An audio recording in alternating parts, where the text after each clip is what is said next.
My rich grandma spotted me and my daughter at a shelter and asked, "Why aren't you in the house I bought you?" I froze. What house? Her eyes went cold. 2 days later, I walked into a family dinner, and my parents' faces went white. I was sitting on a cot in a shelter, cradling my daughter in my lap, when I saw the unmistakable silhouette of my grandmother in the doorway. She wore a long beige coat and had her hair pinned up the way she always did, like nothing in the world could touch her. Her heels echoed across the floor as she walked toward me without hesitation. She stopped a few feet away and looked me dead in the eyes. "Why aren't you in the house I bought you?" I blinked at her, completely confused. "What house?" Her expression didn't change, but something in her eyes went cold. She just stared for a moment, like she was trying to decide whether I was joking or not. Then, without a word, she turned around and walked straight back out. That was on a Thursday. 2 days later, I was standing in front of a house I had only ever seen once in a photo. It was beautiful.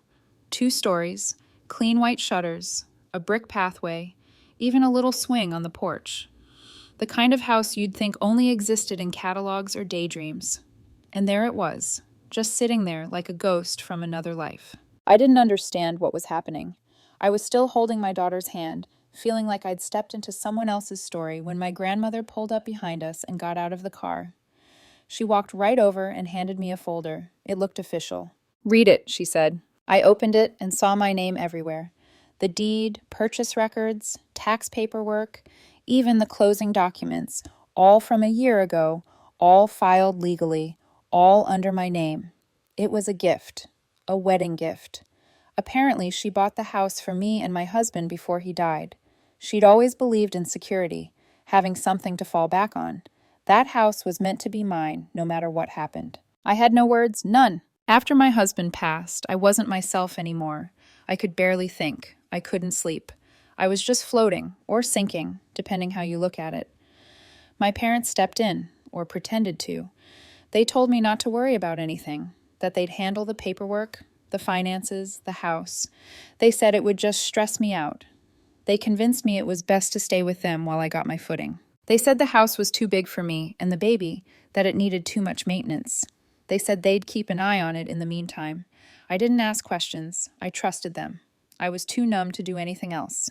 Then, 3 weeks ago, my mom told me they were downsizing. Said their guest room was being redone, and we'd have to find a place to stay for a while. She gave me a list of shelters. I didn't even argue. I just packed up and left. I was barely holding it together, and they knew it. And all this time, that house, my house, had been sitting there, lived in, maintained, and used by them. It all clicked in that moment.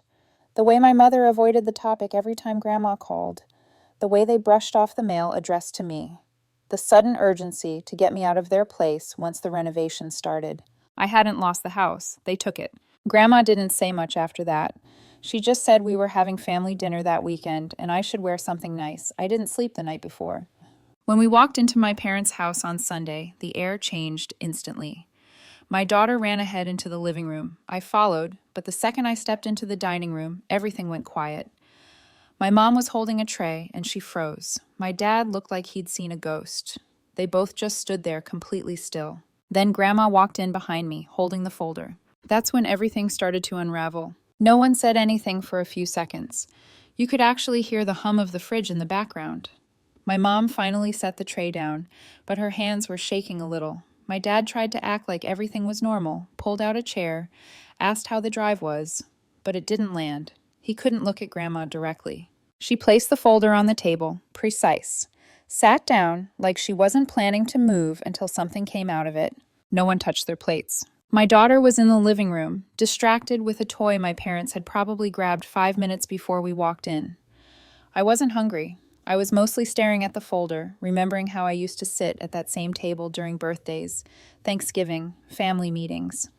I never once thought anything like this would go down here. My mom finally asked what was going on. Grandma just looked at her, then at my dad, and said, "You moved into Elizabeth's house." It wasn't a question.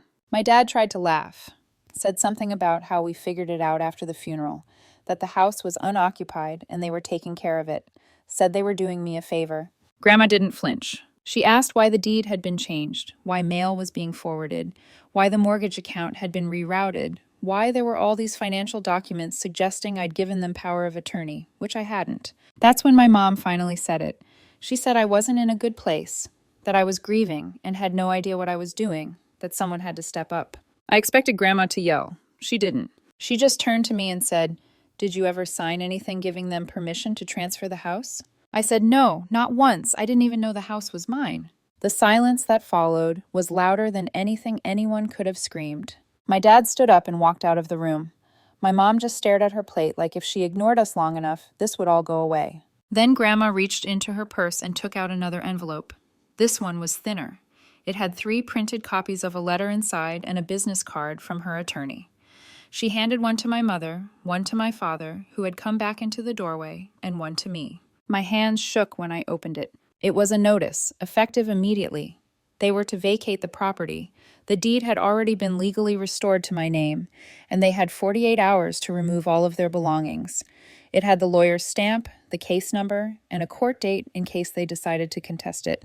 They didn't speak. Grandma stood up, looked at me, and said, "Get your daughter. You're going home." And just like that, we walked out the door. It wasn't until I was in the back seat of her car with my daughter sleeping next to me that I realized something. I'd spent the last few months thinking I had nothing, thinking I was a burden, useless, weak. But now something had shifted. I wasn't there yet, but I was starting to come back. I thought the worst part was over when we pulled into the driveway. I was wrong. The house looked the same from the outside, but the second Grandma unlocked the door and pushed it open, I knew something was off. The air smelled different, heavy, like strong cleaner mixed with something sour. The living room was almost empty. No couch, no rug, no coffee table. The walls were bare where photos had once been. Grandma stopped in the doorway and just stood there. "They stripped it," she said. I walked in slowly, holding my daughter, and felt my chest tighten.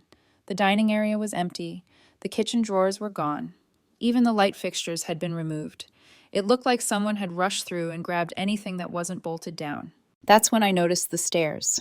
The railing was gone, just raw wood and exposed screws. I didn't understand.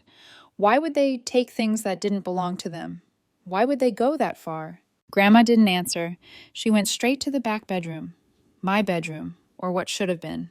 The door was open, the closet was empty, the window was cracked, and on the floor was a box. One box with my name written on it in marker. I opened it. Inside were my wedding photos, a few baby blankets, my husband's watch.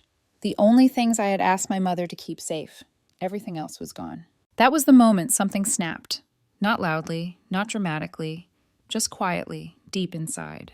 I felt stupid for trusting them, for defending them, for making excuses when people hinted that something wasn't right. Grandma picked up the box and held it like it was fragile. "We will handle this," she said. That night, we stayed at her hotel. I put my daughter to sleep in the bed next to me and just lay there staring at the ceiling. My phone buzzed around midnight. One message. No greeting, no explanation. "You embarrassed us. You had no right." That was it. No apology, no concern about where I was. Nothing. I didn't reply. The next morning, Grandma had a contractor at the house before 8. By noon, new locks were in, cameras were being installed, furniture was being delivered.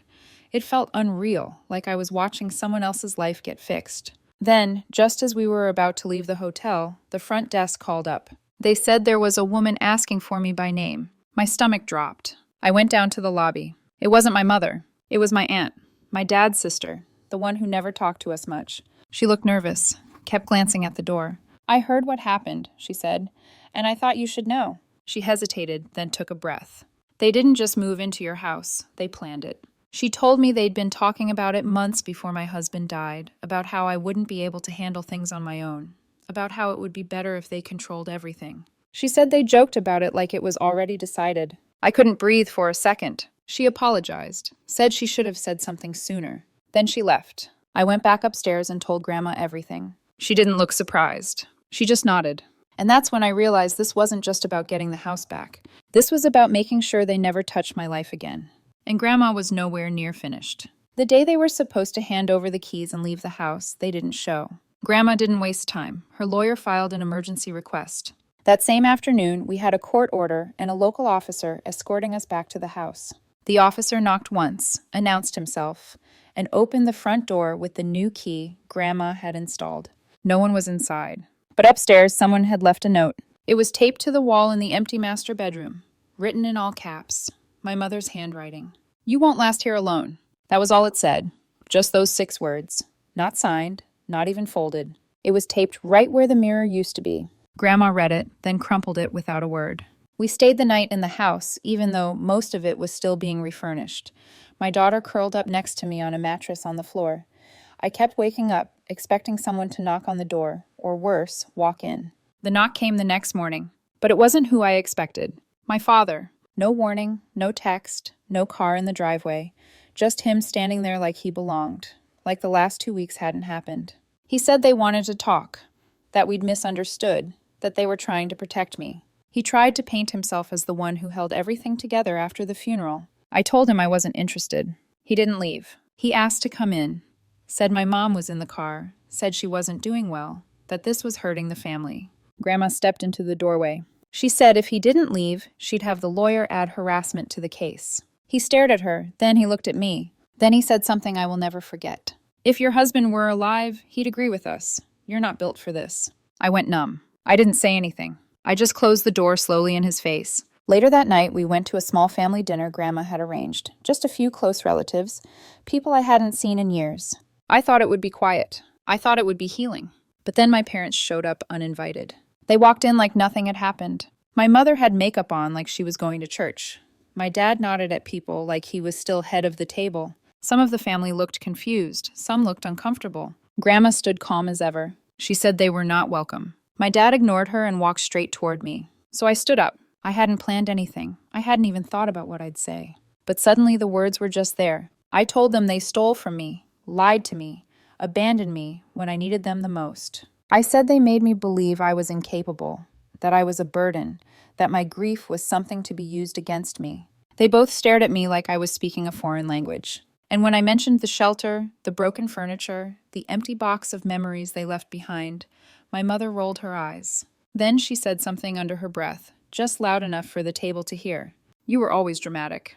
That's when the entire table went silent. I didn't yell, I didn't cry. I just looked at her and said one thing. "Don't come back, not to the house, not to my life, not ever." They didn't argue. They left quietly. No goodbye, no apology. It was like the air shifted the moment the door shut behind them. For the first time in a long time, I could actually breathe. I wasn't okay yet, but I was done pretending I ever needed them to be. The silence after the dinner wasn't peaceful. It was hollow, thick, like walking through fog that didn't clear even after the sun came up. Part of me had expected fallout. Angry texts, a dramatic voicemail, maybe my dad showing up again, saying we overreacted or that this wasn't what family does. But instead, nothing. Not a word. They vanished so completely, you'd think they'd never been involved in my life at all. It shouldn't have surprised me. They'd already erased me once, when they locked me out of my own house, when they took my husband's things, dumped them into a single box, and acted like I didn't deserve more. When I needed them the most, they rewrote me as a problem to manage, not a daughter to care for. But even knowing all that, the silence still hurt. For the first time, I let myself sit with it, not fill it with distractions, not explain it away. I started to understand something. All these years, I thought being the quiet one, the peacemaker, made me the stronger person. But it hadn't protected me. It made me easy to use. And when I broke, they didn't try to help me heal. They just stepped over the pieces. Then one morning, about a week later, my aunt came by. The same one who warned me. She pulled into the driveway in an old SUV and opened the trunk without saying anything. Inside were 2 storage bins. I asked what they were. She said my parents had moved back into the old house. They didn't take much. She thought I might want what they left behind. Inside the bins were things I hadn't seen in years. Old report cards. A birthday card my husband once wrote me. A crumpled, hand-drawn picture from when my daughter was 3. I taped it to the fridge before everything fell apart. At the very bottom, wrapped in a faded blue towel, was a cookbook. My grandmother's handwriting inside it. The one thing my mother always said had been lost in the move. It hadn't been lost. It had just been hidden. I stared at that towel for a long time. Then I closed the bin, thanked my aunt, and went back inside. That night, after my daughter fell asleep, I sat at the kitchen table and took out a notebook. No laptop, no typing. Just a pen and 3 blank pages. I wrote the letter without stopping. It wasn't angry, it wasn't polite either. It was quiet and clear. I told them exactly what they did. Not just stealing a house, but stealing time, safety, self-worth. I told them how it felt to sleep in a shelter with my daughter while they rearranged my furniture in a home meant for me. I reminded them that grief is not a weakness, and being vulnerable wasn't an invitation to be erased. I wrote that I'd started to believe them, that maybe I was broken, maybe I couldn't handle it, but they were wrong. I told them that I was learning how to rebuild, not because of them, in spite of them. And at the end, I wrote the part I didn't know I was holding back. I forgive you, but don't mistake that for welcome. I'm not waiting for you to change anymore. I'm not hoping for an apology. I'm not checking the phone. You're not a part of my future. I didn't sign it with love, just my name, Elizabeth. The next day, I drove to their street, parked half a block away, walked to the mailbox, slid the letter inside. I didn't linger. I didn't look back. And that night, for the first time since the funeral, I slept through the night without waking once. Not because everything was fixed, but because I finally let go of the idea that I needed them in order to be whole. The first morning I woke up and didn't check my phone for their name was the morning I realized the house finally felt like mine. There were still signs of them here and there, a scratch on the hallway wall where their old table must have been dragged out, a faint outline on the living room wall where one of their pictures used to hang. But I didn't see those things with bitterness anymore. I saw them as proof that they were gone, really gone. Grandma stayed with us for another week, just long enough to make sure I wasn't going to slip back into old habits. She never said it out loud, but I knew what she was watching for. Signs that I'd soften again, that I'd second-guess myself, that I'd invite the damage back in. I didn't. One afternoon, while we were organizing the kitchen drawers, she looked at me and said, "You're not the same girl I left behind." I wasn't. Grief doesn't disappear. I still miss my husband every single day. Some nights, I lie awake thinking about what we'd be doing now if he were still here, if he would have helped me stand up to them sooner, if I ever would have needed to. But I also know now that grief can make you quiet. And that silence can be dangerous when people are listening for weakness. So I started doing little things to claim the space back. I painted the front door a deep navy blue. I put up a framed photo of me and my daughter in the entryway. I replaced every curtain, every drawer pull, every light bulb. I planted wildflowers in the front yard. Not because I knew what I was doing, but because they grow fast and refuse to die. The night I finally lit a candle and read a book on the porch swing, I realized I hadn't thought about my parents in days. Not even once. Until a letter came in the mail. No return address. Just my name on the front, in my mother's handwriting. I stared at it for a long time. Then I dropped it in the trash without opening it. That was the real ending, I think. Not some dramatic blow-up or final conversation. Just me choosing not to invite them back in. Not even through a letter. Because sometimes healing isn't loud. It's quiet. Steady. It's drinking coffee in your own kitchen. It's watching your daughter sleep in her own bed. It's walking down those stairs in the morning without flinching at every sound. I'm not the same woman who walked into that shelter holding a box of diapers and trying not to cry. I'm not soft in the same way anymore. But I'm not hard either. I'm something else now. Balanced. And from now on, no one's taking anything from me.